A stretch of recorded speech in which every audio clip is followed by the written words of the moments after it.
Senang bersama dengan semua saudara di sini. Seperti saya bilang menjelang Natal, saya akan terus memberikan apa yang Tuhan taruhkan di hati saya, yang merupakan bagi saya bekal untuk menghadapi 2023. Kita sedang menghadapi situasi dunia yang tidak menentu. Berkali-kali saya bilang kalau kau nonton koran, baca koran, nonton berita, itu yang berkali-kali juga diulang-ulang oleh banyak pemimpin kita. Dunia sedang bergejolak. Ya.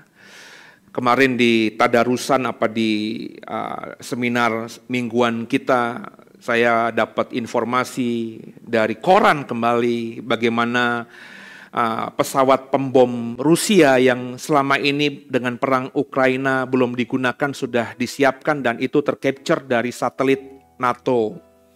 Jadi ada kemungkinan di Natal ini, di minggu-minggu Natal ini, Ukraina akan dibombardir oleh Rusia. Situasi semakin memburuk. Di Cina, Bapak Ibu tentu tahu banyak demonstrasi yang terjadi yang tidak pernah terjadi sebelumnya sejak peristiwa lapangan Tiananmen, di mana dipicu pemerintah Cina yang melockdown hampir semua kota untuk mengejar target zero COVID, dan itu membuat rakyat berontak. Dan apa yang terjadi di Cina dengan segala efek ekonominya pasti akan berdampak pada Indonesia. Enggak hari ini, tapi beberapa bulan kemudian. Pasti, saudara. Banyak ide, banyak strategi yang sudah disiapkan, diajarkan oleh banyak orang. Para banker sudah mengajarkan, para ekonom, bahkan anak-anak muda yang kreatif di channel YouTube mereka, di TikTok mereka, di Instagram mereka. Banyak yang sudah memberikan pesan-pesan positif untuk kalangan milenial dalam menghadapi kegelapan 2023 dan seterusnya. Manusia berusaha melakukan segala cara untuk survive, untuk selamat. Tapi pertanyaan saya, tolong didalami, apakah yang akan kita usahakan agar diri kita selamat itu menyenangkan hati Tuhan atau sesuai dengan aturannya Tuhan apa tidak? Sebagai hamba Tuhan, saya mau membagikan kebenaran untuk menyikapi pertanyaan tadi.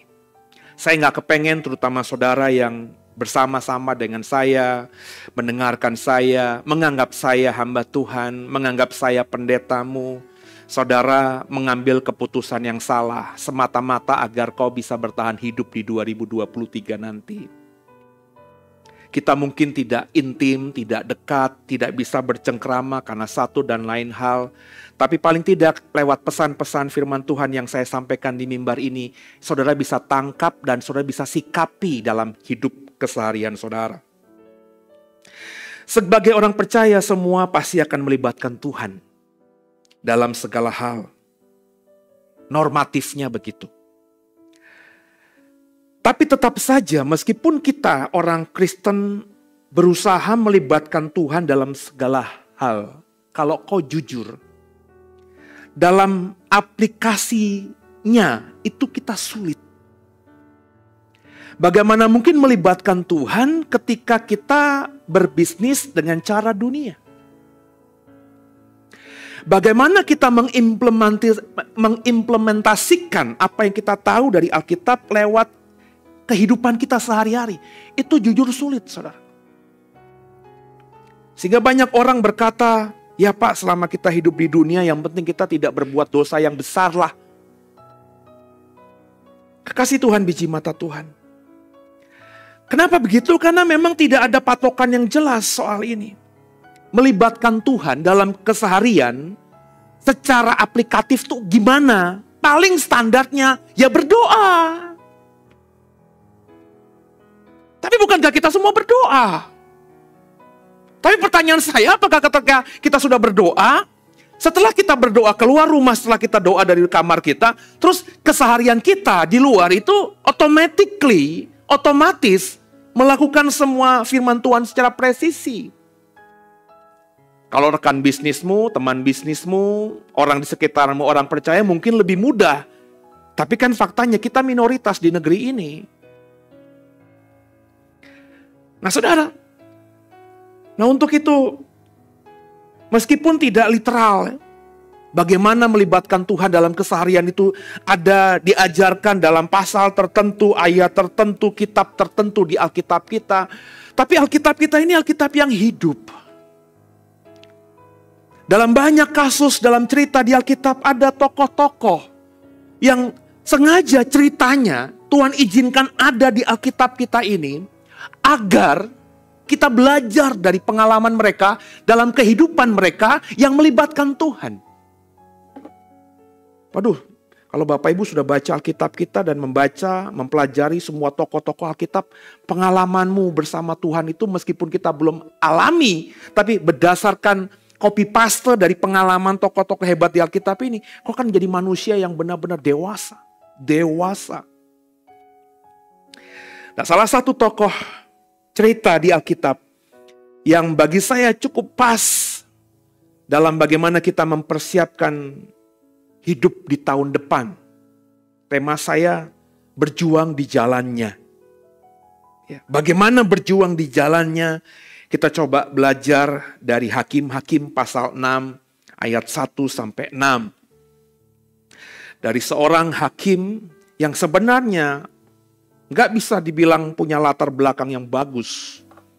Tapi faktanya Tuhan pakai dia dan Tuhan mengajarkan orang ini bagaimana berjuang bersamanya. Hakim-Hakim 6 ayat 1 sampai dengan ayat ke-6 demikian firman Tuhan. Tetapi orang Israel melakukan apa yang jahat di mata Tuhan. Sebab itu Tuhan menyerahkan mereka ke dalam tangan orang Midian 7 tahun lamanya. Dan selama itu orang Midian berkuasa atas orang Israel. Karena takutnya kepada orang Midian itu, maka orang Israel membuat tempat-tempat perlindungan di pegunungan, yakni gua-gua dan kubu-kubu. Setiap kali orang Israel selesai menabur, datanglah orang Midian, orang Amalek, dan orang-orang dari sebelah timur lalu maju mendatangi mereka. Berkemalah orang-orang itu di daerah mereka dan memusnahkan hasil tanah itu sampai ke dekat Gaza dan tidak meninggalkan bahan makanan apapun di Israel, juga domba atau lembu atau keledai pun tidak. Sebab orang-orang itu datang, maju dengan ternaknya dan kemahnya, dan datangnya itu berbanyak-banyak seperti belalang. Orang-orangnya dan unta-untanya tidak terhitung banyaknya. Sekaliannya datang ke negeri itu untuk memusnahkannya. Sehingga orang Israel menjadi sangat melarat oleh perbuatan orang Midian itu. Lalu berserulah orang Israel kepada Tuhan. Haleluya. Dikisahkan dalam ayat-ayat yang kita baca tadi, bagaimana menderitanya orang Israel. Ini saja mestinya sudah menarik perhatian kita. Mengingat kalau kita membaca orang Israel di Alkitab, mereka adalah umat pilihan, bangsa pilihan, di mana janji-janji Tuhan yang manis-manis itu ada mereka miliki. Tapi faktanya mereka pernah dalam satu titik dikatakan di Hakim-Hakim tadi, hidup sangat melarat. Sangat melarat. Ini bukan sekedar miskin, tapi miskin kuadrat. Miskinnya pakai bingit. Perhatikan begitu melaratnya mereka sampai mereka nggak berani tinggal di rumah mereka. Bayangkan saudara. Dikatakan di ayat 2 tadi, karena takutnya kepada orang Midian, maka orang Israel membuat tempat-tempat perlindungan di pegunungan, gua-gua, kubu-kubu. Mereka ngumpet, mereka bermalam, mereka tinggal jauh untuk menghindari panasnya matahari, debu badai. Mereka tinggal di gua-gua. Ini bukan zaman manusia batu seperti Flintstone. Mereka sudah modern. Tapi mereka nggak berani tinggal di tanah mereka sendiri. Mereka nggak berani tinggal di rumah mereka sendiri. Karena orang Midian dengan ternaknya begitu banyaknya. Alkitab katakan menduduki tanah Israel. Sampai-sampai kalau kita baca tadi, ketika mereka keluar gua mereka, karena mereka harus survive kan. Mereka harus nanam. Mereka nanam, nabur. Terus mereka kembali lagi ke gua. Ketika taburan mereka itu sudah mulai bersemi, sudah mulai berbuah, sudah mulai panen, itu yang hamil adalah orang-orang Midian. Mereka cuma nabur doang, tapi nggak mendapatkan apa-apa dari taburan mereka. Kenapa? Karena orang Midian begitu banyaknya menduduki tanah mereka. Aduh Bapak Ibu, 7 tahun Israel menderita atas Midian. Kenapa ini terjadi? Orang kalau berkata 2023 itu nanti gelap. Kenapa? Pertama, ada efek pandemi yang belum selesai. Yang kedua, ada efek krisis pangan, krisis energi di Eropa akibat perang Rusia-Ukraina. Yang ketiga, ada demonstrasi besar-besaran di Cina. Stabilitas Cina hari ini lagi parah. Orang bisa ngomong itu, saudara. Ini adalah apa yang kita bisa lihat dalam kacamata duniawi. Tapi Bapak Ibu ingat, kalau kita membaca Alkitab, situasi duniawi yang berat, melarat itu bisa terjadi atas kita karena ada dimensi spiritual yang bermain dan mengizinkan terjadi atas kita. Orang Israel 7 tahun ditindas melarat di bawah penaklukan Midian. Karena mereka, ayat 1, orang-orang Israel melakukan apa yang jahat di mata Tuhan. Jahat di mata Tuhan. Saya berpikir ini kalimat terlalu kejam. Saya coba banyak terjemahan lihat. Ternyata kurang lebih sama. Bapak Ibu, nanti Bapak Ibu saya paparkan cerita ini. Bagaimana jahatnya orang Israel. Jahatnya mereka. Itu dinyatakan langsung oleh Tuhan. Jadi Tuhan itu ketika menganggap Israel jahat, terus apa yang ada di perasaan Tuhan disampaikan kepada Israel. Ketika, kalau kita baca ayat 6 terakhir, akhirnya Israel berseru kepada Tuhan. Ini kerennya Tuhan tuh begitu. Lagi brengsek-brengseknya, lagi jahat-jahatnya sama Tuhan. Ketika Israel berseru kepada Tuhan, Tuhan langsung jawab. Kenapa lu menderita? Kenapa lu bisa melarat? Israel itu umat pilihan Tuhan dan kita orang Kristen adalah bangsa pilihan. Imamat yang rajani. Kita mengimani kita adalah pewaris kerajaan surga. Penerima kasih karunia Tuhan. Saya selalu berkata, ketika orang Kristen berbuat jahat sekalipun kepada Tuhan dan Tuhan benci melihat perbuatan kita. Dan suatu waktu kita berteriak, Tuhan tolong saya. Tuhan pasti tolong saudara. Ketika orang Israel di ayat 6, kalau kau baca perhatikan ayat 6. Mulai berseru kepada Tuhan. Di kalimat terakhir, lalu berserulah orang Israel kepada Tuhan. Ini lagi brengsek-brengseknya nih. Cuma karena mereka putus asa, nggak tahu lagi harus apa yang mereka perbuat. Karena mereka mati dengan sendirinya. Cuma bisa bertahan di kubu-kubu, di gua-gua. Bisa makan apa mereka di situ. Mereka punya persediaan dari rumah mereka. Taruh di gua-gua 7 tahun. Apakah masih ada? Untuk setahun mereka mungkin masih simpan gandum. Masih simpan minyak. Masih simpan anggur. 7 tahun. Setiap mereka mau nabur, baru mau bertunas, mau bersemi, mau berbuah, sudah disikat sama semua ternaknya orang-orang Midian dan orang Midian.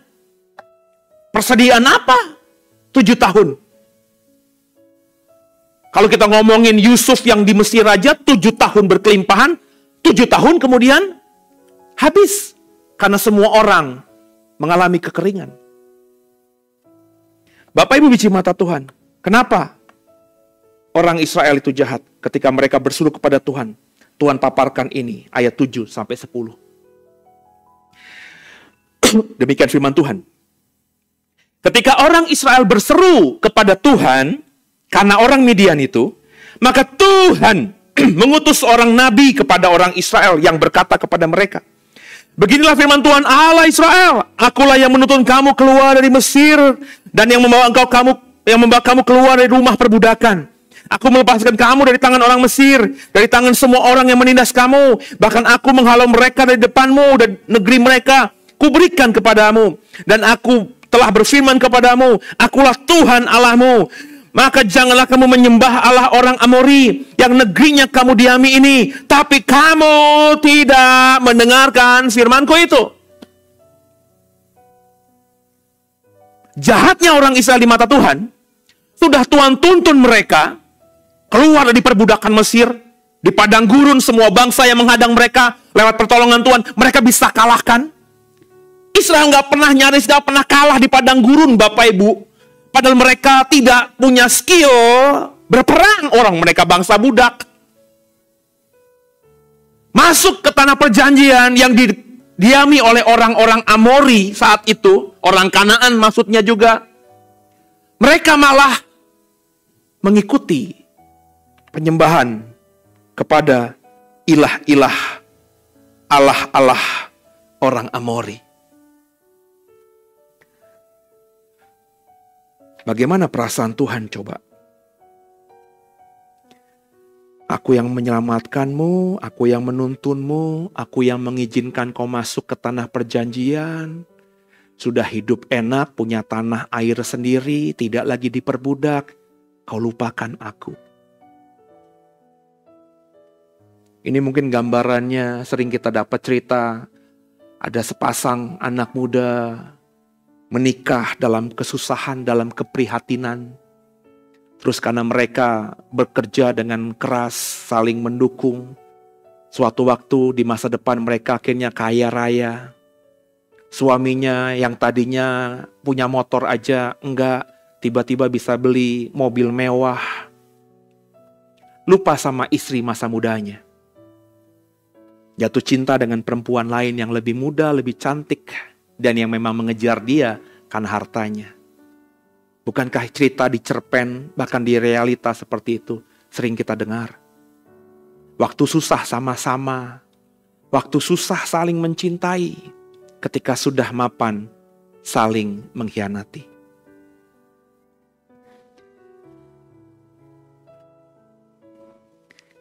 Kalau mereka itu menderita, orang Israel di tanah perjanjian itu susah. Terus mulai mereka tidak trust, tidak percaya sama Tuhan. Lah, kenapa Tuhan tuntun kita ke negeri ini? Lah kalau keadaan kita di sini sama juga dengan di Mesir, ya udahlah. Ngapain kita lagi sama menyembah Tuhan? Mereka kemudian mencari Allah lain, itu cengli. Cengli.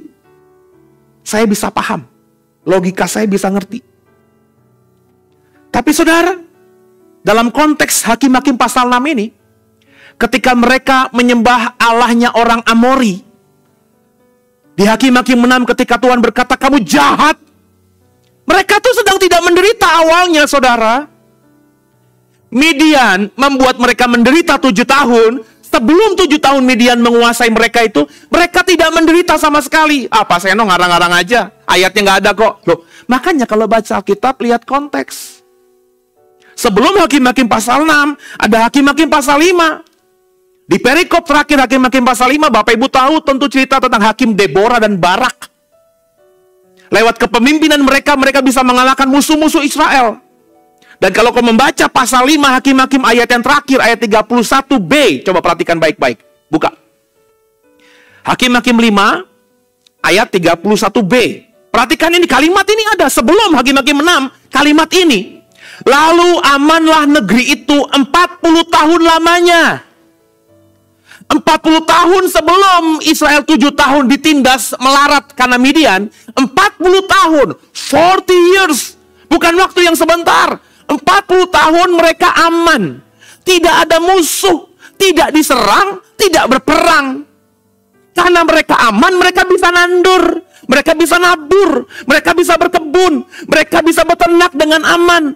Tadinya punya cuma sepasang domba, karena aman, nggak ada yang nyerang mereka, semuanya aman, tentram. Domba yang sepasang bisa berkali lipat ganda.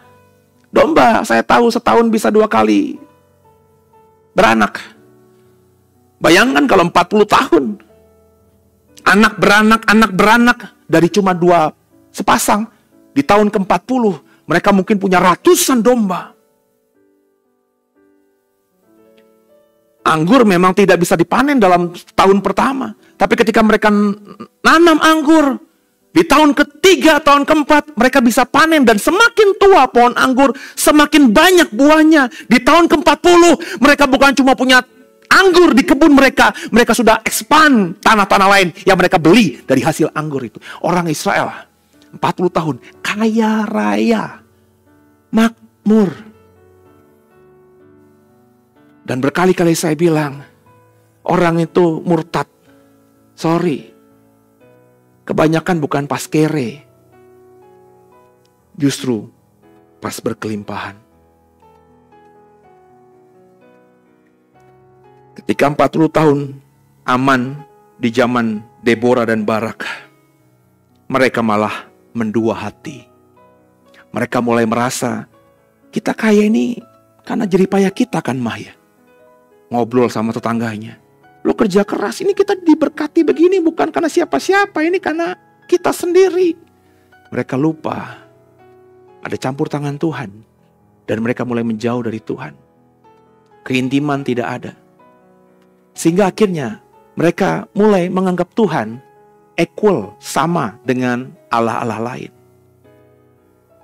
Elohim Adonai, not my God, itu hanya budaya.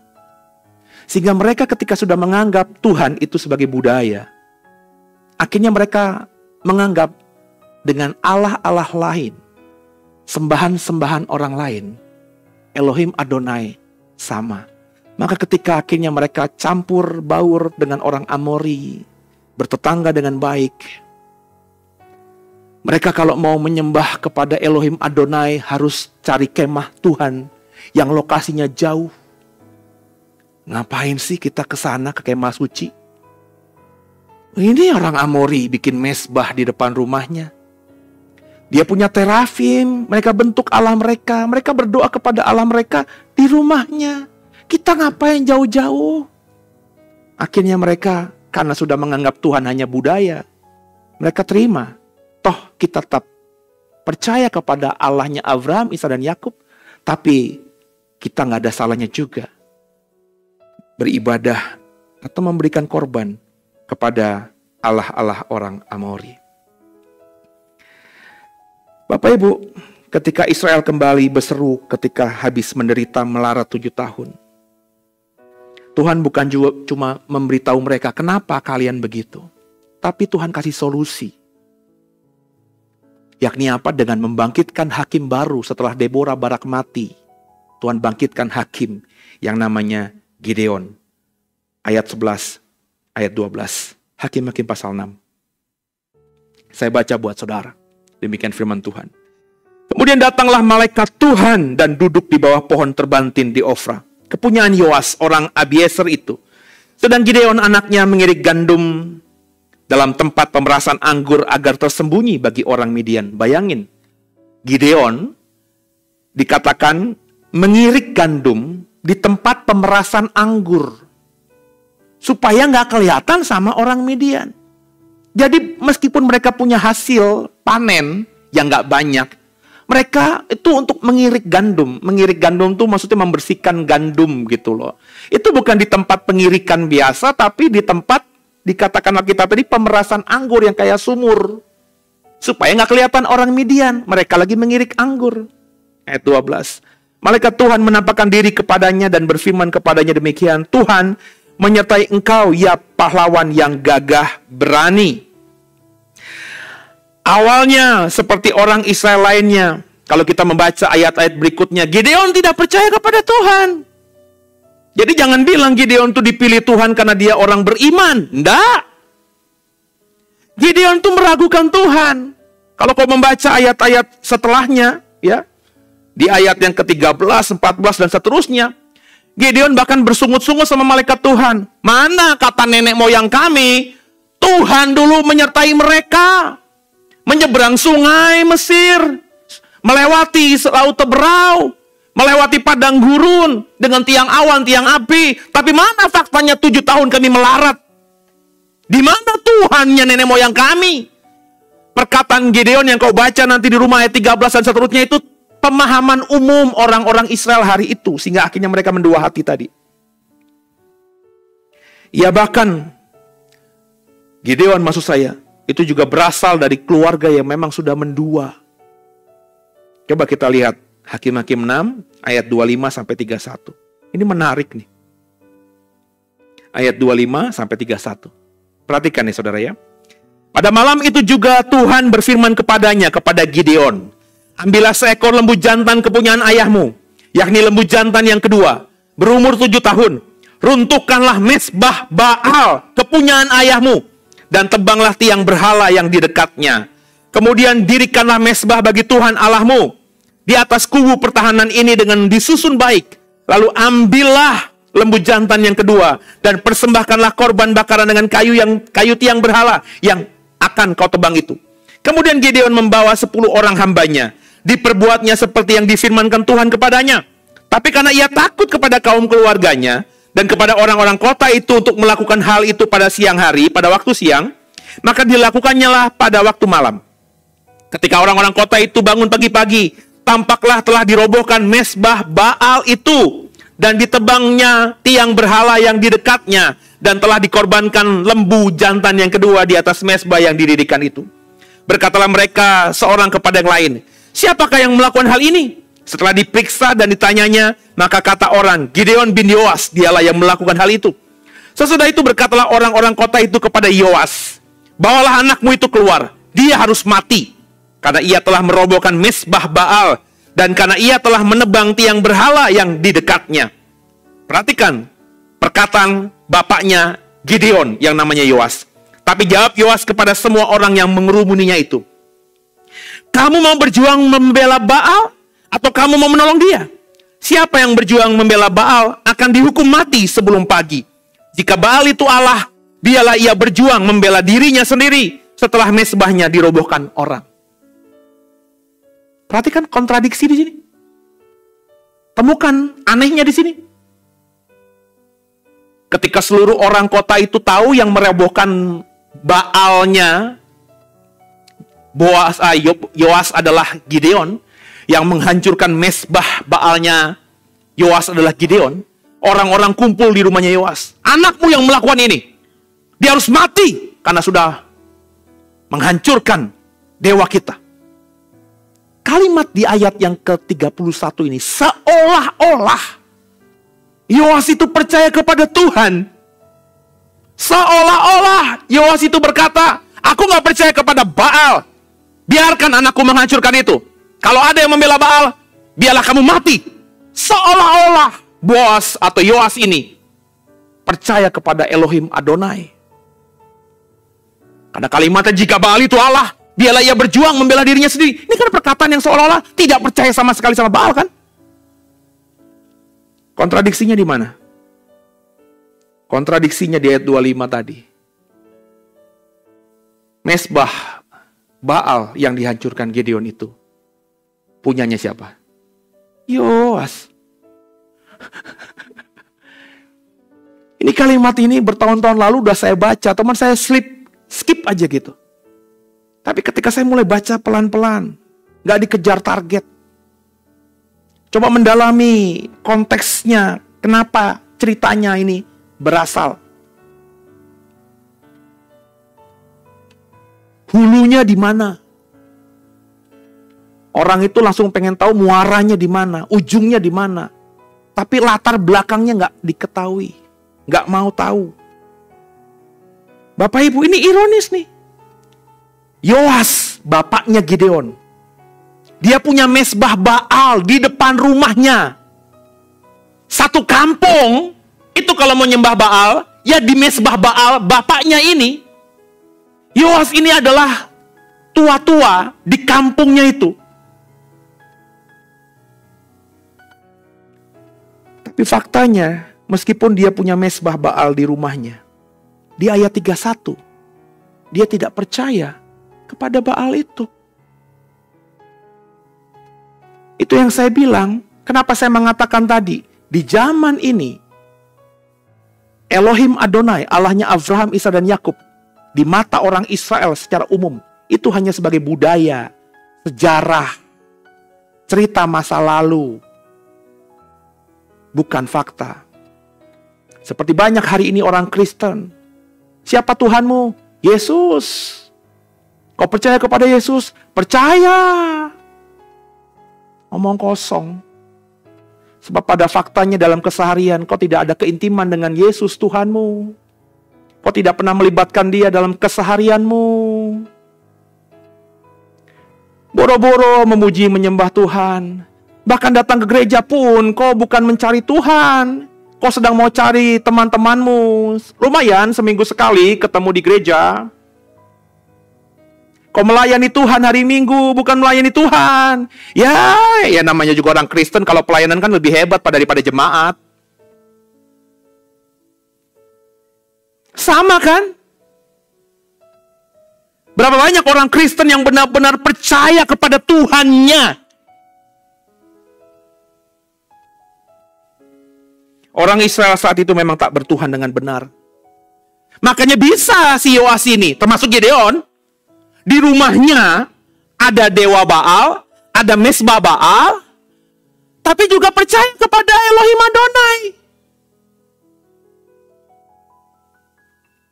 Dan ketika akhirnya mesbah Baalnya Yoas dihancurkan anaknya, Yoas gak marah. Ya kalau Baal itu Allah benar, dia pasti bisa membela dirinya sendiri. Lah kalau dia punya pemahaman gitu, kenapa gak dihancurkan tuh mesbah? Ini kenapa banyak orang Kristen, maafkan saya, menderita, susah hidupnya. Sorry, lu gak beriman bener. Lu gak bertuhan bener. Lu Kristen iya, agama lu Kristen iya, berdoa dalam nama Yesus iya. Hari ini di bulan Desember ada pohon Natal besar kecil di rumahmu iya. Kau beli baju baru Natal ini iya, datang di gereja iya, setahun sekali kan?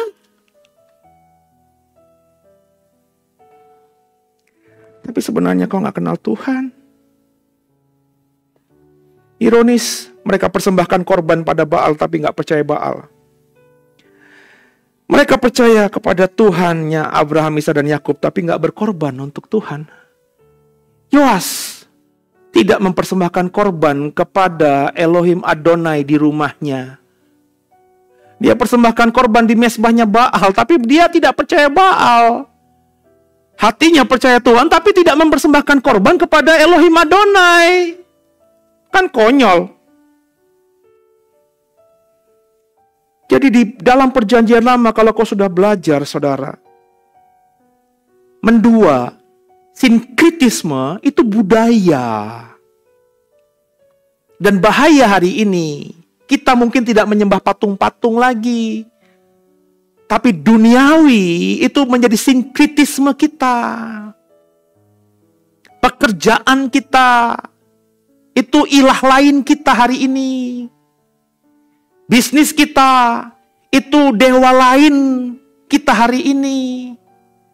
Kita percaya kepada Yesus yang akan memelihara hidup kita, tapi kita mati-matian mengejar mamon itu, sehingga lupa akan segalanya. Lupa istri, kalau istri tegur, "Pak, kok gak pernah pulang?" Aku ini kerja untuk kamu juga. Kamu bisa kemana-mana, anak kita bisa sekolah tinggi, itu kan karena aku kerja. Apa artinya ini? Sama aja. Sama kayak orang Israel. Cuma karena zaman dulu pemikirannya masih sempit, interaksinya belum seperti sekarang. Orang zaman dulu itu punya bentuk dewanya dalam patung. Hari ini enggak.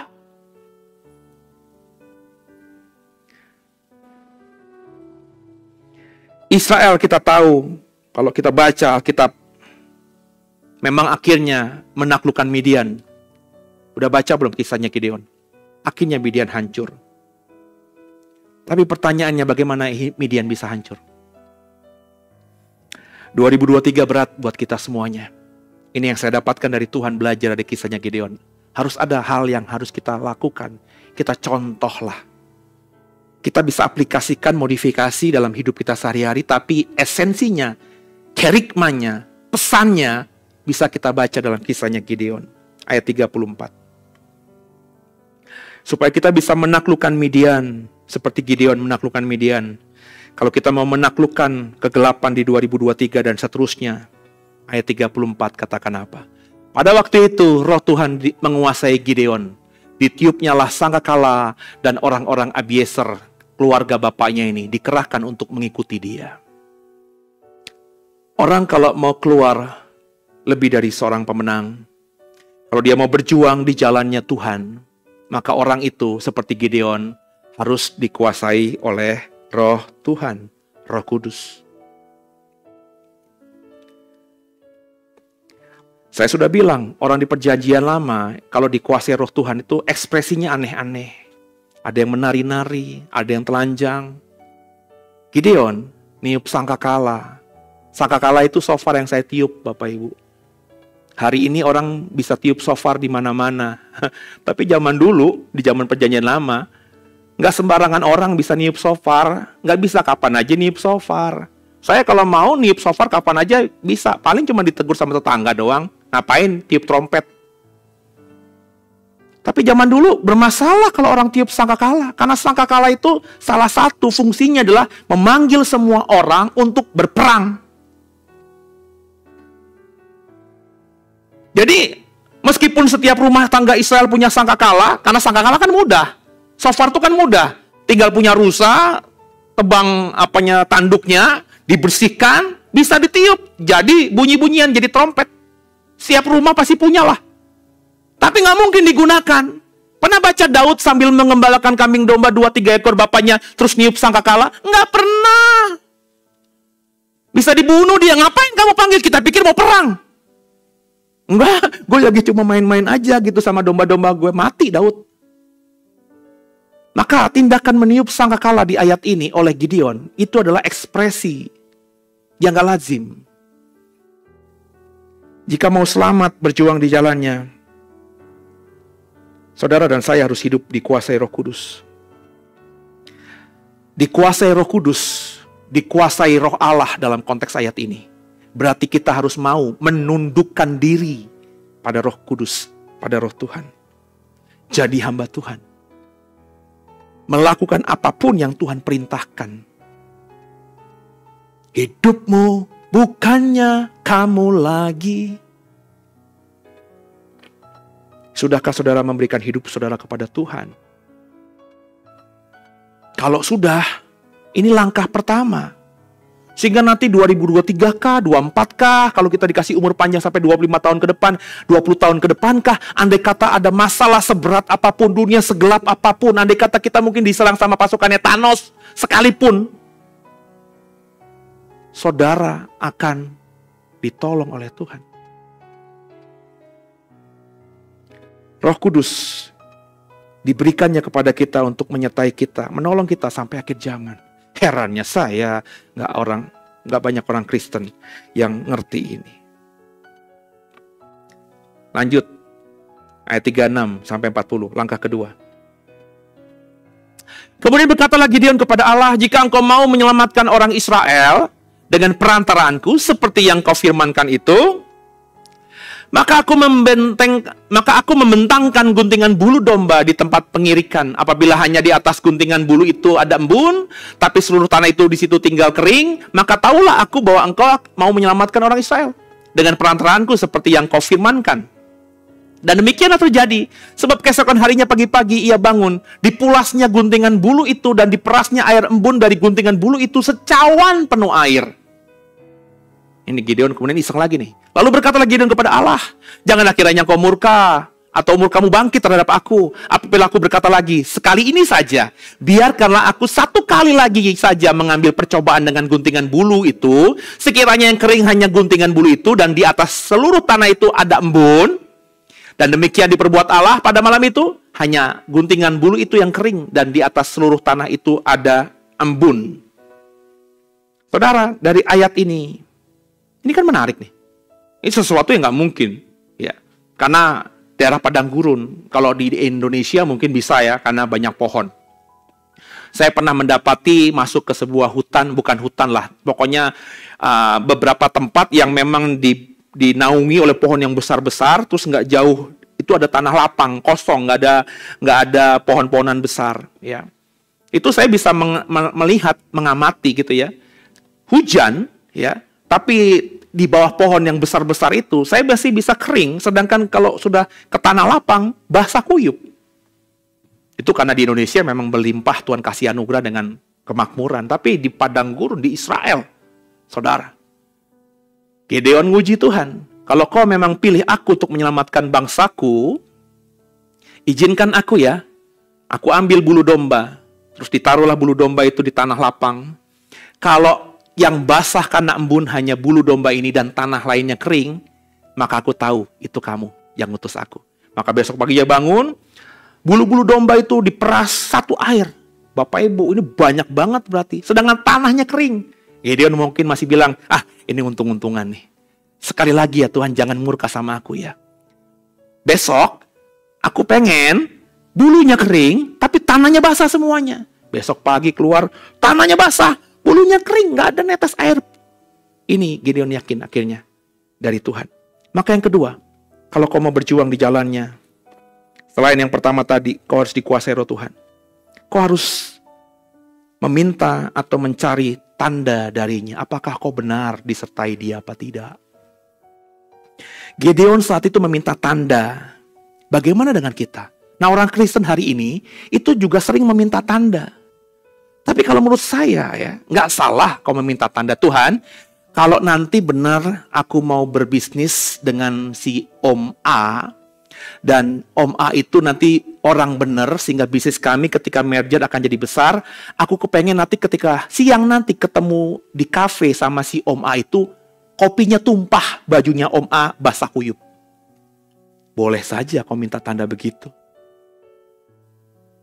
Tapi bagi saya sekarang ini, orang Kristen yang meminta tanda model begitu, itu orang Kristen yang masih childish, kanak-kanakan. Tapi Gideon minta tanda loh Pak. Tandanya kan enak, aneh-aneh juga, nyentrik juga. Dulu belum ada kitab. Zamannya Gideon belum ada itu kitab Kejadian, Keluaran, semuanya baru lisan turun-temurun. Disampaikan dari kakek ke bapak, bapak ke anak, anak ke cucu. So belum ada ukuran salid itu.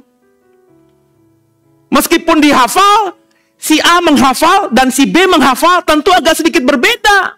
Karena sang bapak juga mengajarkan pasti berbeda. Benar nggak saudara? Tapi hari ini kita sudah punya tanda Alkitab.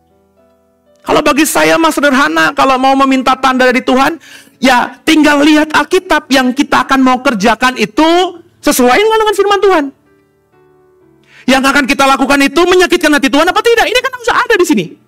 Undang-undangnya, aturan main, konstitusi Kristen kita sudah ada. Ya, tipikal orang-orang yang meminta tanda itu orang-orang yang saya yakin gak pernah baca Alkitab. Kekanak-kanakan gitu. Pak Seno juga dulu gitu. Ya iya, dulu kan begitu. Emang kita harus lewati proses itu juga. Tapi kalau bagi saya sekarang minta tanda apa lagi? Soal antikristus, tandanya jelas di sini. Perang akhir zaman, tandanya jelas di sini. Siapa yang berperang jelas di Alkitab. Jadi kalau nanti Papua Nugini perang sama Australia, terus orang-orang bilang akhir zaman, saya cuma senyum-senyum aja. Nggak ada di Alkitab Papua Nugini sama Australia perang akhir zaman. Nangkap saudara? Jelas. Karena ukurannya jelas, saudara tuh mesti nggak diombang-ambingkan dengan pengajaran-pengajaran. Saya tadi sekeliweran lihat di TikTok gitu saudara. Ada orang sharing firman Tuhan dengan judul begini. Puasa Daniel membangkitkan malaikat perang kita. Kacau saudara. Sejak kapan Daniel itu berpuasa untuk membangkitkan malaikat perangnya dia? Tapi orang Kristen yang nonton, yang dengerin ribuan, berapa K gitu saudara. Saya bilang, ini orang, saya aja dapat lihat judulnya aja udah nggak menarik saya. Lepas itu orang bener apa enggak, gue nggak mau lah denger khotbah yang begituan gitu. Malaikat perang. Kita bisa bangkitkan malaikat perang. Kita bisa perintahkan malaikat perang. Hei, siapa kamu bisa perintahkan malaikat? Ngerti nggak kata malaikat itu artinya apa? Apa Pak Bimo malaikat artinya? Angelos itu. Utusan siapa? Utusan Tuhan. Yang bisa memerintahkan malaikat ya Tuhan. Terus orang Kristen sekarang ini kayaknya bisa aja. Kayak Gabriel, ku perintahkan dari rumahku ini, pesankan ke rumahnya Foni agar dia bisa kirimkan bakminya ke rumahku hari ini. Gelo. Emang kita punya kuasa menginjak ular dan kalajengking, iya bener. Tapi nggak gitu tafsirannya, bisa perintahkan malaikat-malaikat. Kalaupun malaikat bisa kau suruh, itu karena Tuhan yang suruh. Ayo Bapak Ibu pinter lah, cerdas lah, dewasa lah, bacalah Alkitab. Banyak nabi palsu hari-hari ini. Hati saya tuh miris gitu Tuhan, saudara. Sedih gitu. Satu sisi dengan kecanggihan teknologi sosial media, banyak orang menyampaikan firman, ya, mau memotivasi orang Kristen. Saya senang. Tapi semakin banyak lihat, semakin dengar banyak, saya bilang ini nggak benar ngajarnya nih. Tiba-tiba ada pendeta besar hari ini juga saya lihat di YouTube-nya berkata bulan ini bulan yang berat sekali. Gara-gara apa? Kemarin ada gempa. Hari ini baru ngomong begitu. Terus yang dengar, oh iya berat. Lah udah kejadian kemarin. Gempa ratusan orang mati. Terus disusul gempa Garut ya Pak Bimo tadi ya. Sekarang baru ngomong. Baru tadi pagi itu live streaming saya lihat thumbnailnya. Saya dapat penglihatan dari Tuhan bulan ini, bulan Desember. Bulan yang penuh berat, akan berat terjadi atas Indonesia. Kita lihat nanti. Ada apa di Desember ini? Come on, saudara. Carilah Tuhan. Bukan cari pendeta. Termasuk jangan cari saya. Jadi saudara, hari ini kita boleh saja minta tanda seperti Gideon. Tapi sekarang sudah ada Alkitab. Kita bisa menguji kok apa yang kita lakukan benar apa tidak itu. Dari Alkitab. Makanya baca Alkitab. Zaman Gideon, zaman perjanjian baru, bahkan zamannya si Paulus, Rasul, itu belum ada Alkitab kayak bentuk kita gini, saudara. Jadi kalau zamannya nabi-nabi, zamannya rasul-rasul perjanjian baru minta tanda dari Tuhan, itu wajar karena belum ada ukurannya, belum ada patronnya. Nah sekarang kita sudah punya tanda, kurang apa? Mau cari pasangan? Ada. Mau cari agar hidup sehat? Ada. Mau umur panjang? Ada. Bagaimana kita bisa hidup damai sejahtera? Ada. Bagaimana kita bisa hidup tanpa musuh? Ada. Ayo. Bagaimana mau kaya? Ada. Bagaimana mau kere? Ada. Tinggal pilihan aja saudara. Masih minta tanda. Maka yang kedua, Gideon meminta tanda. Saudara silakan meminta tanda dari Tuhan. Tapi maksud saya, sekarang kita punya ukurannya Alkitab. Jadi 2023 Ande Club, ada tawaran bisnis dari A, B, C, D. Ini dari Tuhan apa bukan ya? Coba ukurannya Alkitab. Orang yang presentasi ke kita itu ngapain? Wah, nanti kalau kita bisnisnya, kita bisa untung besar nih. Oh, cuannya besar nih. Ya, pokoknya lu kalau ikut duluan ya, lu pasti cuan deh. Nanti kalau orang-orang berikutnya yang ikut, ya udahlah, itu memang udah ya nasibnya mereka. Tapi lu harus ikut sekarang. Lu kalau udah tahu begitu, ya jangan ikut dong. Nangkep gak? Karena kau tahu dari presentasi orang itu, kau ini orang pertama. Kalau orang pertama ikut cuan pasti, tapi kalau berikutnya nanti kita ajaknya nggak cuan, ya udah nasib mereka karena ikut dari gelombang atau gerbong berikutnya. Itu kan berarti udah bisnis nggak bener. Coba kalau mau berbisnis tuh apa goalnya? Kita mau usaha nih ya Pak ya. Ini kalau kita goal nanti ya, kita ya berkat itu pasti ada lah Pak. Kita pasti diberkati lah. Tapi paling nggak kita buka peluang usaha. Orang-orang bisa hidup dari kita. Itu berkat loh Pak, luar biasa loh Pak. Ada 5 orang kerja sama kita aja, itu luar biasa. 5 orang, dia punya istri berarti 10 orang. Kalau dia punya 2 anak, kalau dia punya 10 anak, 100 orang sudah hidup bergantung pada kita. Waduh, upahnya besar Pak. Ya, nanti kita bisa lakukanlah. Kita bikin CSR nanti. Udah kita ngambil untung yang kecil-kecil aja. Pokoknya asal kita makan minum pakai cukup, oke. Tapi kita bisa bantu orang. Nah, kalau kita ketemu orang model begini, track recordnya juga bener. Ya. Tapi kita doa dulu yuk. Jangan-jangan kita salah nih. Yuk kita doa puasa dulu yuk. Sebelum kita lakukan tugas kita ini. Kalau Tuhan izinkan damai sejahtera ada, kita lakukan. Kalau enggak, ya udah nggak usah. Wah, lakukan saudara. Tapi kalau cuman cari cuan doang mah. Lanjut, ayat 35, Hakim-Hakim 6. Juga dikirimnya pesan kepada seluruh suku Manasye, dan orang-orang ini pun dikerahkan untuk mengikuti dia. Dikirimnya pula pesan kepada Asyer, Zebulon, Naftali, dan orang-orang ini pun maju untuk menggabungkan diri dengan mereka. Pasal 7 ayat 1-8. Nanti saya jelaskan kenapa kita pakai ayat itu. Demikian firman Tuhan. Adapun Yerubbaal, Gideon, bangun pagi-pagi dengan segala rakyat yang bersama-sama dengan dia, lalu mereka berkemah dekat mata air Herod, perkemahan orang Midian itu, ada di sebelah utaranya, dekat bukit More di lembah. Berfirman Tuhan kepada Gideon, terlalu banyak rakyat yang bersama-sama dengan kau itu, daripada yang ku kendaki untuk menyerahkan orang Midian ke dalam tangan mereka. Jangan-jangan orang-orang Israel bermegah-megahkan diri terhadap aku sambil berkata, tanganku sendirilah yang menyelamatkan aku. Maka sekarang, serukanlah kepada rakyat itu demikian. Siapa yang takut dan gentar, biarlah ia pulang, nyah dari pegunungan Gilead. Lalu pulanglah 22.000 orang dari rakyat itu dan tinggallah 10.000 orang. Tapi Tuhan berfirman kepada Gideon, masih terlalu banyak rakyat, suruhlah mereka turun minum air. Maka aku akan menyaringkan mereka bagimu di sana. Siapa yang kufirmankan kepadamu, inilah orang yang akan pergi bersama-sama dengan kau, dialah yang akan pergi bersama-sama dengan kau.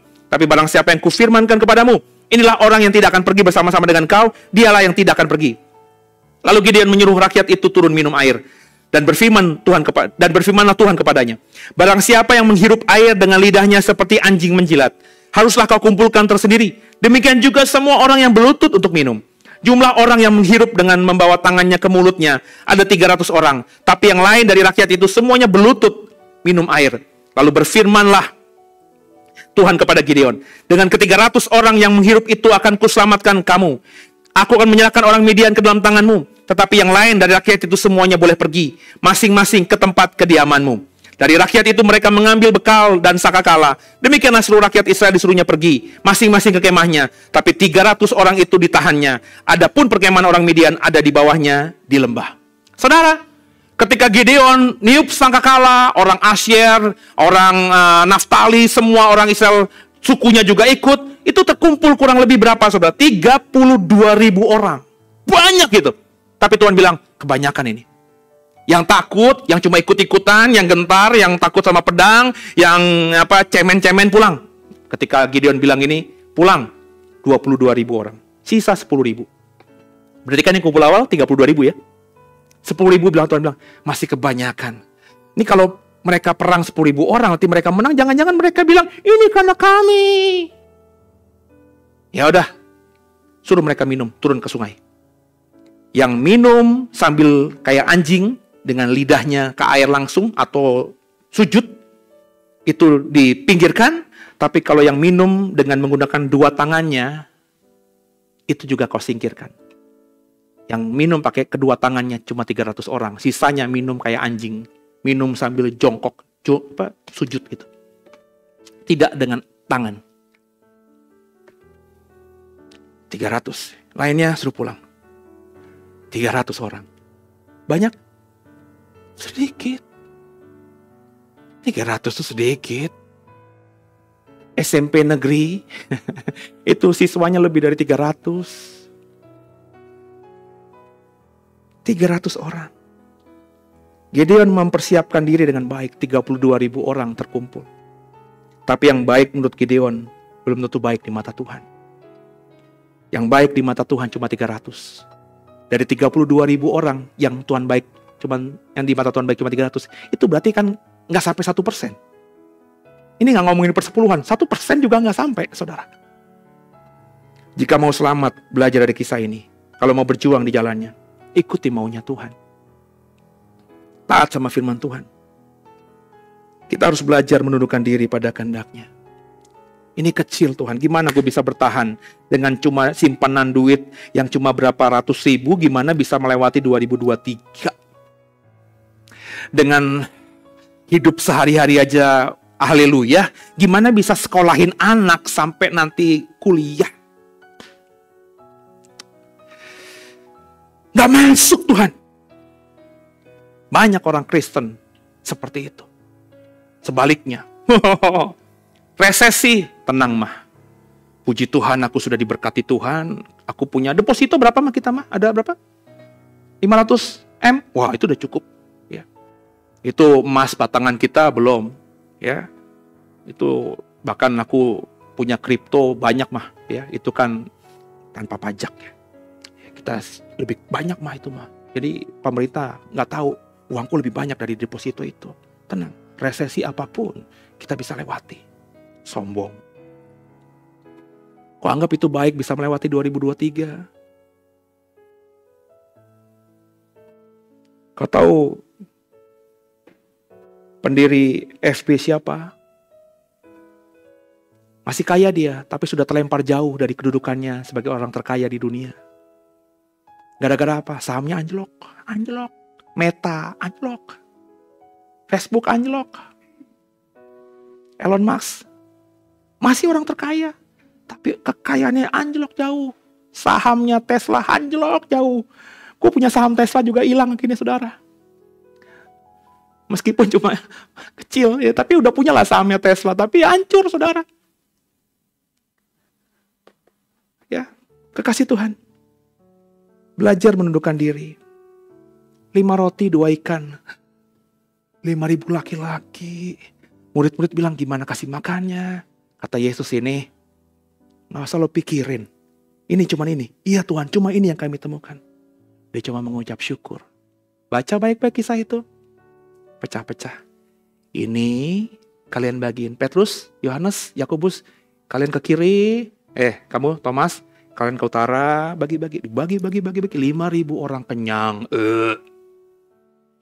Nggak terhitung perempuan, anak-anak. Udah malam. Kumpulin semuanya. Siapa tahu berkatnya bisa buat kalian bawa pulang. Nanti kumpulin dulu tapi semuanya. Dikumpulin sisa 12 keranjang. Roti full. Dari 5 ketul roti. Sisa 12 keranjang. How come?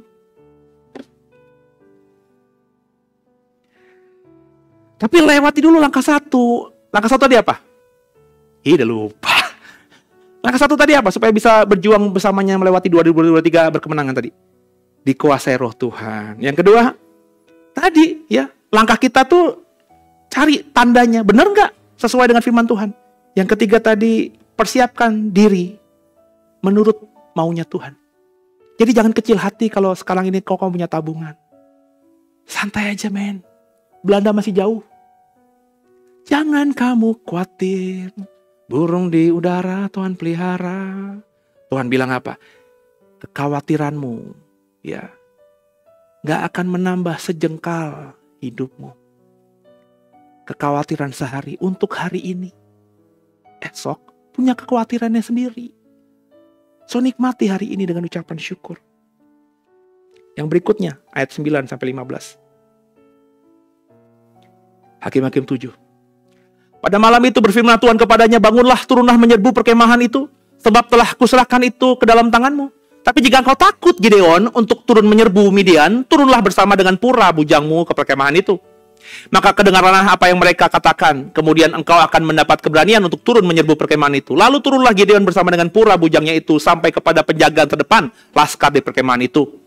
Adapun orang Midian dan orang Amalek dan semua orang dari sebelah timur itu bergelimpangan di lembah itu seperti belalang banyaknya, dan unta mereka tidak terhitung seperti pasir di tepi laut banyaknya.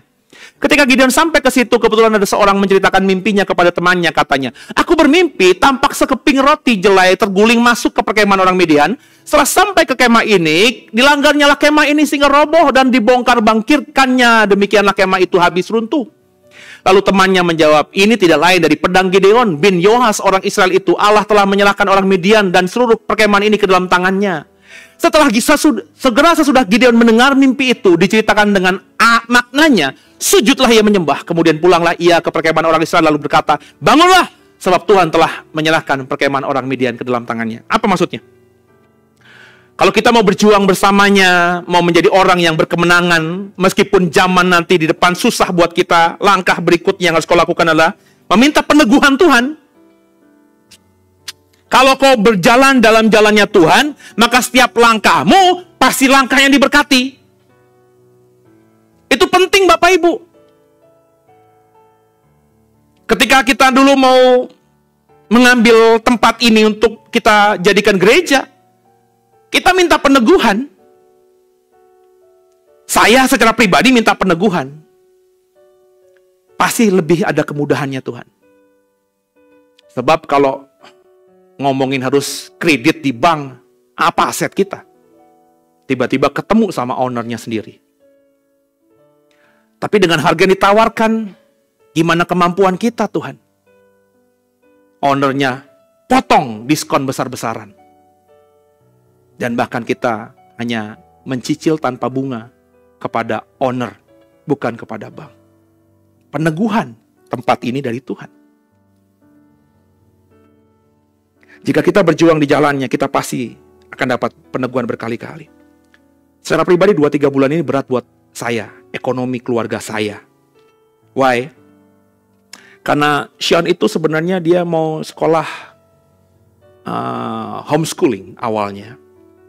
Terus last minute ketika penutupan sekolah-sekolah sudah selesai, tiba-tiba dia bilang sama saya, Pak, aku pengen sekolah biasa sama homeschooling. Untuk pertama kalinya aku lihat anakku nangis di hadapanku dan aku hancur hatinya. Papa udah bilang apa, Sean? Sekolah udah tutup. Ya udah, saya bilang sama mamanya, coba ke Atalia. Kalau Tuhan izinkan Sean bisa sekolah, ya sudah. Kalau nggak bisa, ya udah homeschooling aja. Kita sudah daftar sekolah homeschooling, lebih murah tentunya. Akhirnya diizinkan. Ya, dengan bayaran yang masih dapat potongan, tapi cukup besar. Belum selesai cicilannya Sean, karena Sean cicilannya baru selesai bulan ini. Bulan kapan? November kemarin. Silo kan mau masuk SMP. Waduh. Jadi kami hari demi hari aja sudah bersyukur, tiba-tiba ada tambahan yang harus kami selesaikan uang sekolah anak-anak kami yang kami cicil dari sekolah. Oh itu berat Bapak Ibu. Berat. Belum lagi, ibu saya sakit.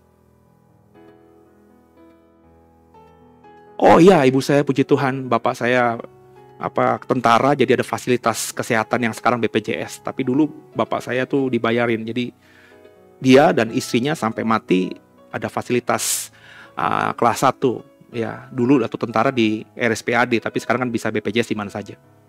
Terbantu. Tapi kan tetap aja saya harus nganter. Obat-obatan memang dapat dari BPJS. Tapi saya kan juga harus belikan suplemen yang terbaik buat ibu saya. Susu untuk kanker itu nggak murah, saudara. Kecil itu harganya mahal. Beli vitamin. Ya. Udah gitu berawatnya di Darmais. Bapak Ibu udah pernah ke Darmais hari-hari ini? Susah cari parkir. Itu rumah sakit paling gelo saya bilang. Rumah sakit rujukan parkirnya tapi susah. Hari ini bangun lagi. Parkir semakin sempit. Ya sekedar informasi aja, kami nggak bisa parkir begitu aja. Harus pakai valet Pak, bukan gaya-gayaan Pak. Karena kalau muter capek. Valet. Nah hari-hari ini jarang saya naik mobil, kenapa? Susah juga, valet juga semakin sempit, penuh. Naik Grab dari Tangerang Selatan ke Kebun Jeruk dulu, dari Kebun Jeruk ke Tomang, ke Darmais, balik ke Kebun Jeruk lagi, pulang ke sini. Ya itu kalau mau ngomongin rupiah lumayan signifikan. Tapi tadi loh saudara, kerennya Tuhan tuh. Kalau kita lakukan step by step tadi, peneguhannya ada aja. Ada aja. Sean November kemarin selesai. Alhamdulillah. Tinggal Silo nih sampai bulan apa Silo nih? Hah? Sampai Juni. Serius loh? Masih lama. Sampai Juni saudara. Udah masuk 2023. Tapi saya percaya aja orang udah lewati kok kemarin babarengan sama Sean bisa. Entah gimana nggak saya pikirin Pak. Lihat kalau ngomongin jemaat begini, 1, 2, 3, kan sedih. Dari mana coba? Logika lu dari mana coba? Saudara nih yang nonton live stream nggak tahu, datang ke sini. Jemaat yang datang berapa? Tapi tadi saya tuh percaya aja. Berarti selama peneguhan terus terjadi, berarti apa yang kita lakukan tuh benar gitu. Makanya saya kerjakan aja yang saya bisa kerjakan. Peneguhan darinya itu berarti tanda bahwa apa yang kau lakukan itu benar. Yang terakhir ayat 34. Terus pasal ayat 34 Hakim 6 ya. Pada waktu itu roh Tuhan menguasai Gideon, ditiupnya lah sangkakala. Perhatikan baik-baik. Dan orang-orang Abiezer dikerahkan untuk mengikuti dia. Lanjut pasal 7 ayat 8, ayat 16, 18 sampai 22. Dari rakyat itu mereka mengambil bekal dan sangkakala. Lanjut ayat yang ke-16. Apabila sesudah itu dibaginya lah ke 300 orang itu dalam 3 pasukan dan ke tangan mereka semuanya diberikanlah sangkakala. Lanjut ayat 18 sampai 22. Apabila aku dan semua orang yang bersama dengan aku meniup sangkakala, haruslah kamu juga meniup sangkakala ke seliling seluruh perkemahan itu dan berseru, demi Tuhan, demi Gideon. Lalu Gideon dan 100 orang yang bersama-sama dengan dia sampai ke ujung perkemahan itu, dan pada waktu permulaan giliran jaga tengah malam, ketika penjaga-penjaga baru saja ditempatkannya, lalu mereka meniup sangkakala sambil memecahkan buyung yang di tangan mereka. Demikianlah ketiga pasukan itu bersama-sama meniup sangkakala dan memecahkan buyung dengan memegang obor di tangan kirinya dan sangkakala di tangan kanannya untuk ditiup serta berseru, pedang demi Tuhan, demi Gideon. Sementara itu tinggallah mereka berdiri masing-masing di tempatnya sekeliling perkemahan itu. Tetapi seluruh tentara musuh menjadi kacau balau, berteriak-teriak dan melarikan diri. Sedang ke-300 orang itu meniup sangkakala, maka di perkemahan itu Tuhan membuat pedang yang seorang diarahkan kepada yang lain. Lalu larilah tentara itu sampai ke Betsita, ke arah Zezera, sampai ke pinggir Abel Mehola dekat Tobat. 300 orang. Modalnya apa? Sangkakala. Kenapa 300 orang punya sangkakala? Karena 32 orang yang kumpul semuanya itu udah siap perang. 1:100 pasti ada yang megang sangkakala, karena mereka tahu sangkakala itu buat perang.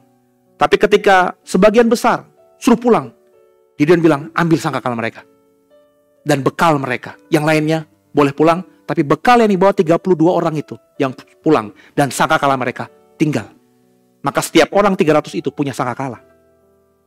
Maka saudara, kalau saudara mau berjuang di jalannya masuk 2023, saudara harus investigasi,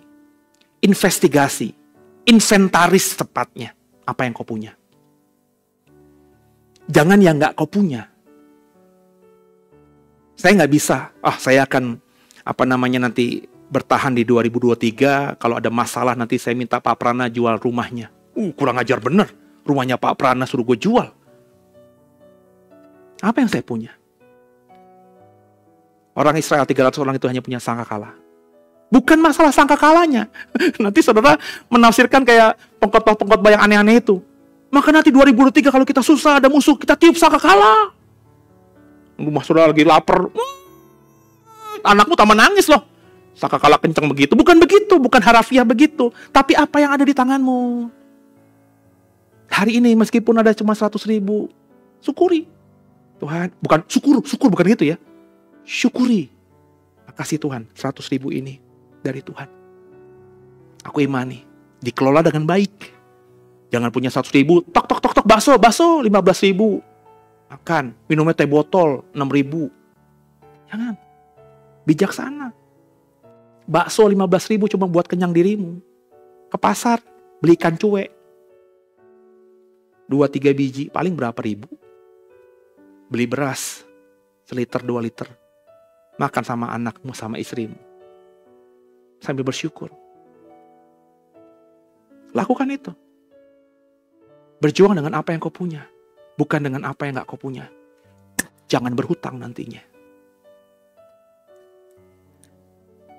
Jangan berhutang nantinya. Karena kalau krisis ekonomi, bunga bank itu pasti naik. Kau nanti berat. Di Januari kau kredit, bunganya masih 3% misalnya. Misalnya saja. Kalau udah krisis, bank itu pasti naikin bunga. Bunga naik nanti. Cekek leher. Bayar bunga aja kok gak mampu nanti. Jangan. Syukuri apa yang ada. Kalau punya motor 2 hari ini, yang dipakai cuma 1, satunya jual. Simpen uang cashnya. Dengerin saya. Kalau punya mobil 3 hari ini, sedangkan asetmu yang liquid gak ada, yang dipakai cuma 1 atau 2, jual mumpung harganya masih oke hari ini. Simpen liquidnya. Itu yang kau punya. Minta Tuhan bijaksana supaya kita bisa mengelola dengan baik. Setiap rupiah dipertanggungjawabkan. Dengarkan saya. Israel akhirnya menang. Cuma modal apa yang ada di tangan mereka. musuh yang kata firman Tuhan tadi, bergelimpangan. Onta mereka seperti pasir, bunuh, saling bunuh, ketakutan sendiri. Israel cuma berdiri, tangan kiri sangkakala, tangan kanan megang buyung tadi yang dipecahkan. Tuhan berperang. Kisah Gideon, kita belajar bagaimana berjuang di jalannya. Pertama, kita harus dikuasai roh Tuhan. Oke? Yang kedua, kita harus mencari tandanya. Ya, kita harus lakukan sesuai dengan Alkitab. Maka ukurannya itu Alkitab. Tanda kita itu Alkitab. Yang ketiga, harus mengikuti maunya Tuhan. Gideon punya 32.000, kata Tuhan, enggak, aku hanya butuh 300 orang saja. Maka apapun itu, kalau memang Tuhan yang suruh, kecil, Tuhan bisa pakai luar biasa. Yang keempat, harus mengikuti maunya, taat sama firman Tuhan. Jangan mau sendiri. Kemudian, memperoleh peneguhan. Kalau kau mau berbisnis, dan kau pengen tahu bisnisnya itu dari Tuhan apa enggak, di awal tuh ada peneguhan. Berkali-kali peneguhannya, positif pasti. Kalau baru ketemu aja, kita, misalnya ya, ini contoh aja nih. Mau berbisnis sama orang, tiba-tiba kita lihat pas lagi traktir dia, itu makannya udah rakus gitu. Terus kita, kok begini ya punya rekan bisnis ya? Kita nggak sejahtera, ya udah nggak usah berbisnis sama dia. Tapi bukan berarti nanti, wow, berarti pasti kalau ketemu nanti, kalau kita punya rekan bisnis makannya jarinya begini kayak penari Jawa gitu ya. Terus makannya begini nih, bener, nggak gitu juga. Tapi sejahtera kita loh. Kesan pertama itu penting loh. Kalau kita nggak ngerasa cocok, ya nggak usah. Kalau udah kita nggak nyaman sama orang begini, ya mau berbisnis gimana, saudara? Nangkep nggak? Ada peneguhan berkali-kali. Terus kemudian kita harus gunakan yang kita punyai. Apapun itu bisa menjadi alatnya. Lakukan itu, kau akan menang. Yang terakhir, bahaya dari kisah Gideon ini apa? Coba kita buka pasal 7 ayat 2. Saya berharap sungguh, selain dilakukan yang tadi, ini yang harus dihindari. Ayat 2. Berfirmanlah Tuhan kepada Gideon, terlalu banyak rakyat yang bersama-sama dengan kau itu daripada yang kau kehendaki untuk menyerahkan orang Midian ke dalam tangan mereka. Jangan-jangan orang Israel bermegah-megahkan diri terhadap aku sambil berkata, tanganku sendirilah yang menyelamatkan aku. Bahaya yang membuatmu, meskipun sudah melakukan semua tadi, tapi kalau ini kau ulangi, maka semua akan hilang. Apa itu? Bahaya kesombongan. Kenapa Tuhan suruh pulang hampir 32.000 orang, disisakan hanya 300 orang? Karena Tuhan ingin menunjukkan bahwa kamu bisa menang lawan Midian yang banyaknya itu luar biasa karena aku. Sebab sehebat-hebatnya 300 orang itu nonsen. Emang film Rambo apa?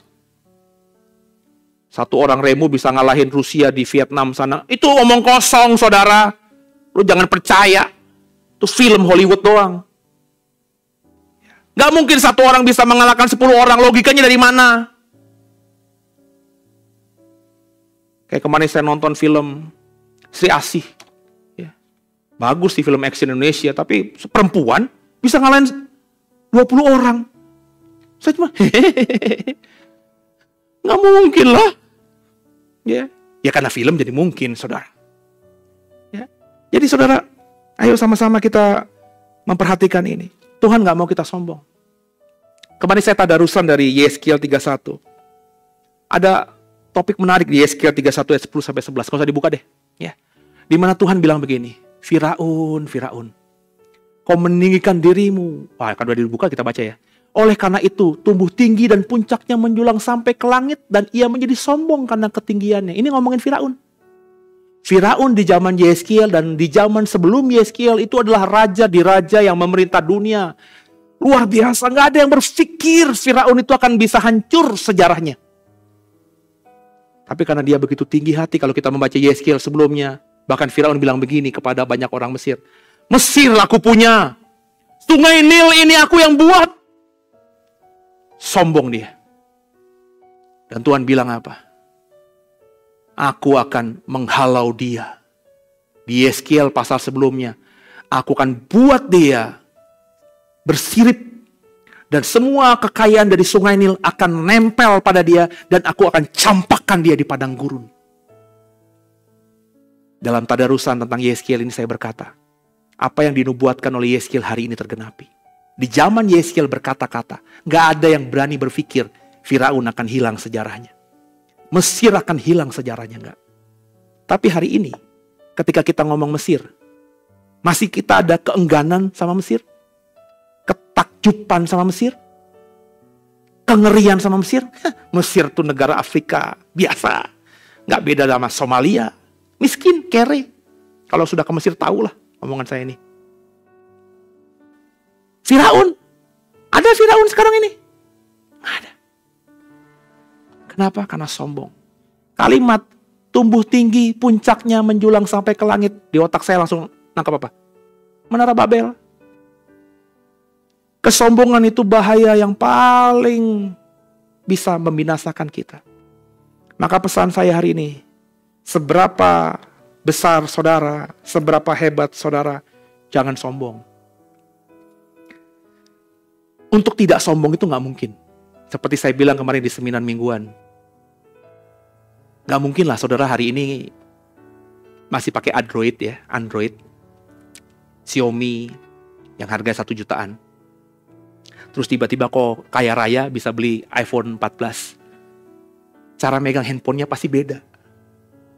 Benar nggak? Kalau Xiaomi pasti malu-malu lah ya gitu ya. Tapi kalau iPhone 14 megangnya begini kali supaya gambar apelnya kelihatan orang-orang. Iya nggak sih? Tapi itu sombong yang mendatangkan dosa nggak? Enggak sih, bagi saya lumrah aja. Lo nggak punya mobil, terus tiba-tiba punya mobil baru. Pernah ke dong ngalamin mobil baru dong? Itu plastiknya dibuka nggak tuh? Jangan bilang dibuka, kagak. Mana enak sih pakai plastiknya tuh membuat orang yang lihat mobil baru. Iya nggak sih? Normal.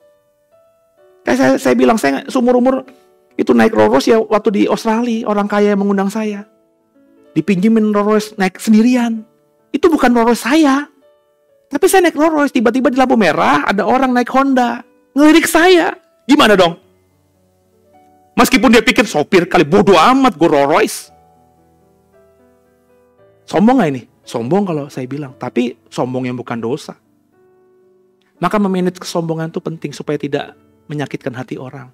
Supaya tidak menyakitkan hati Tuhan. Jadi maksud saya, jangan gara-gara kita jadi sombong. Meskipun kau lakukan semua hal tadi, tapi kalau kau sombong, kau akan binasa. Maka kerjakan tadi 5 langkah tadi, dan juga jaga hidupmu tidak sombong. Kau sudah berjuang di jalannya. Dan kalau kau sudah berjuang di jalannya, 2023, 24, 25, segelap apapun, dengarkan saya, Mazmur 91 akan tergenapi. 1000 rebah di kirimu, 10.000 rebah di kananmu, kau akan menjadi penontonnya saja. Selamat berjuang di jalannya, Tuhan Yesus memberkati. Tundukkan kepala kita doa.